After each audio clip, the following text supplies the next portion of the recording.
Welcome back, all my fragrance fanatic friends and beauty besties. It's Jamie here, and I hope that you are having a fantastic day today. So we're going to be diving into this new Freedom Musk collection by Kayali. As soon as I saw that they were coming out, I was very, very intrigued and could not wait to get my nose on them so I could share my thoughts with you guys. So I'll be leaving the links to these perfumes down in the description box below. And without further ado, let's get started.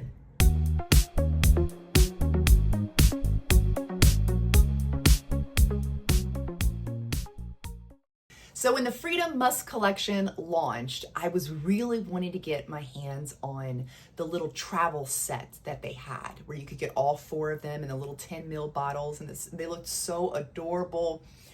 It was like $100 for the four of them.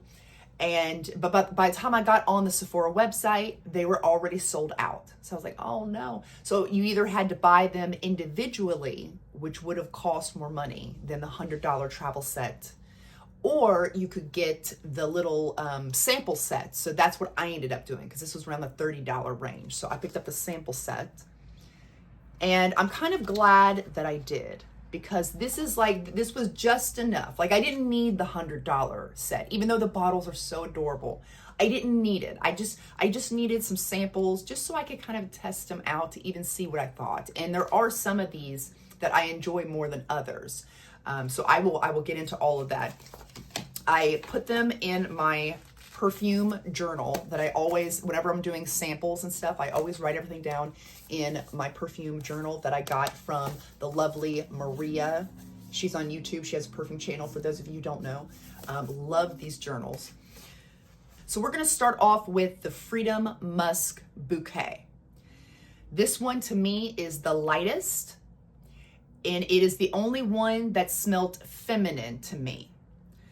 And it didn't last as long as the other ones, but it was really nice. It's a soft, sweet, airy, beautiful floral. Perfect everyday type of scent, or I could also see it like a white wedding type of vibe as well. It's powdery, clean, musky scent, but I'm not getting any soapiness. But really thoroughly enjoyed that perfume. I would give that one a 9 out of 10. Then the next one was the Freedom Musk Santal. This one is definitely very sandalwood forward, very much a sandalwood woody dominant perfume. It kind of gave me the same sort of vibes. They're not the same perfumes, but it gives me the same sort of vibes as the Santal 33. If you like that type of sandalwood perfume, like that's what I'm getting from this as well. Very like heavy sandalwood perfume, where it almost wants to go in that pickly sandalwood direction, but doesn't. It doesn't though. It's like right on that line, or at least it was to my nose. This one is definitely more unisex in my opinion. It starts off it has like a citrusy, woody opening, a very fresh citrusy, woody opening. And then as it starts to dry down, that's when it became a little bit sweeter and a little bit creamier and a very comforting, velvety type of sandalwood. It's a clean, powdery type of musk. Again, I don't get any soapiness from this, but very clean smelling. And the lavender, if you're afraid of lavender, it's in this perfume, but I wouldn't be worried about it because it's so soft. It's so soft in the background. It's not like your Lieb perfumes or your Monguerlons.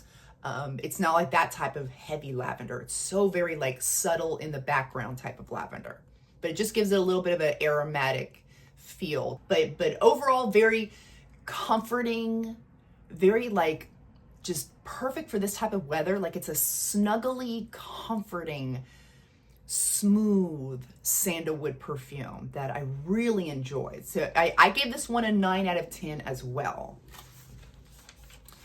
And then we had the Freedom Musk Matcha. Now this is where things, I don't know, kind of turn in a different direction.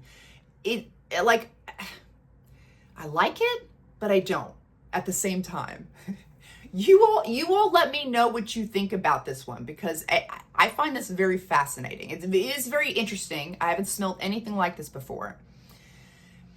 It is a very, very strong, citrusy, green, bright opening. Like zesty is the word I'm thinking of. Like zesty, bright, almost like lime, almost like a sour green opening, like is what I get to my nose. Very strong, sour, heavily green, you guys. I cannot stress that enough. And then as it starts to dry down, it did start to become creamier and sweeter, and it was more reminiscent of a matcha tea, a creamy, warm matcha tea. And I was like, oh, okay, this is nice. This is really nice.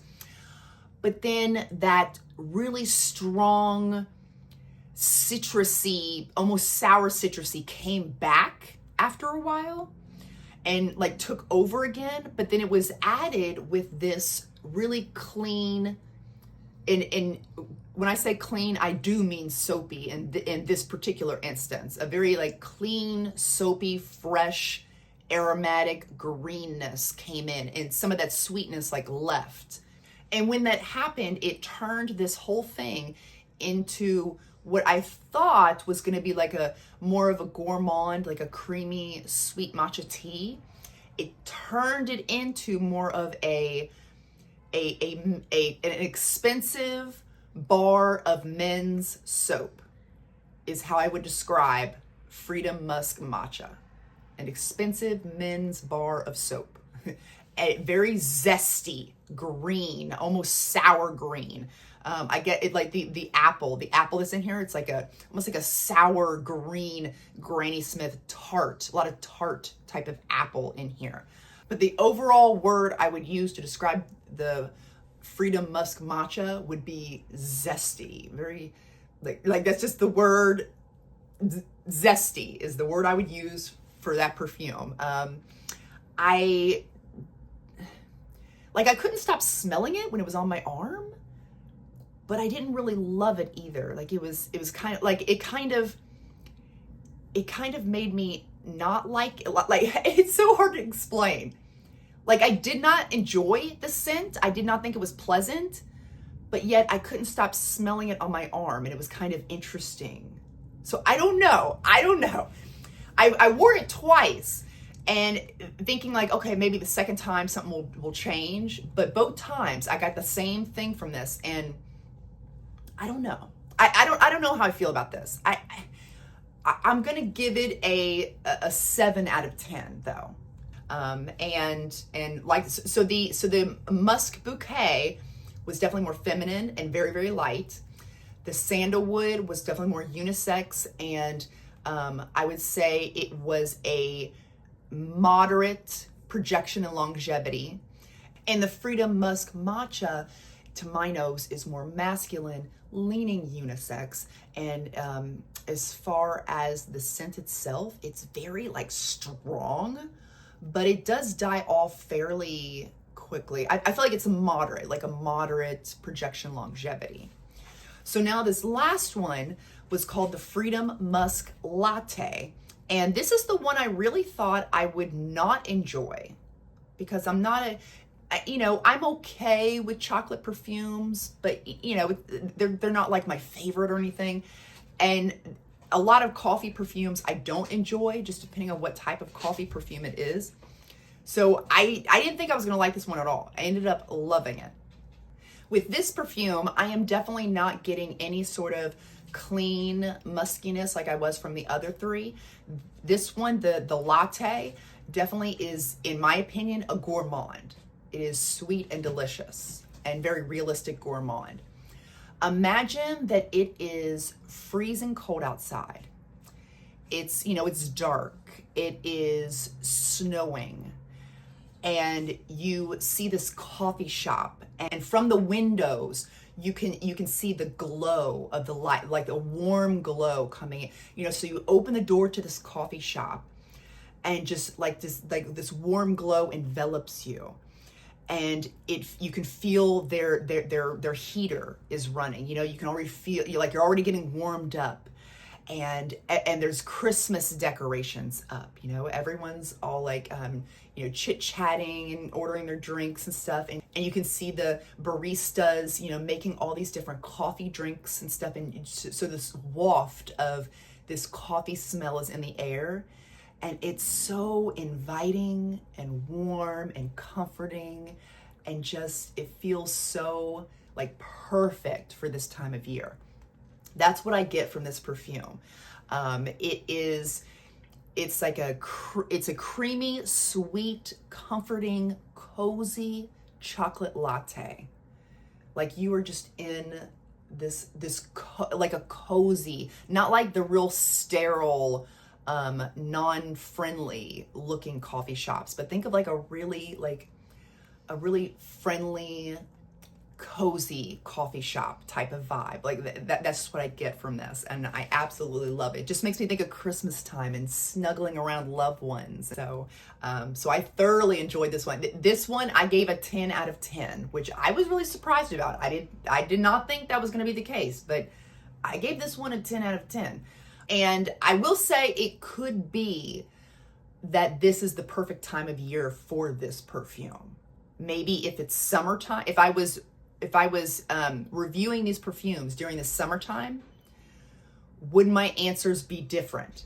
Possibly. I don't know. I'll get back to you once it gets warmer out. I'll get back to you on has anything changed with these perfumes. But right now, it is so dark and it is cold. I am freezing all the time. My fingers are like ice cubes right now. And like, I'm just craving those types of creamy, sweet, comforting perfumes right now. So I think maybe that's why I'm gravitating towards that one more. I don't know, but I thoroughly enjoyed it. And I also think that this, I would consider it a unisex perfume. And the projection and longevity, projection was moderate. Longevity was fairly, I feel like out of all of them, the longevity was the best with the latte, with the Freedom Musk latte.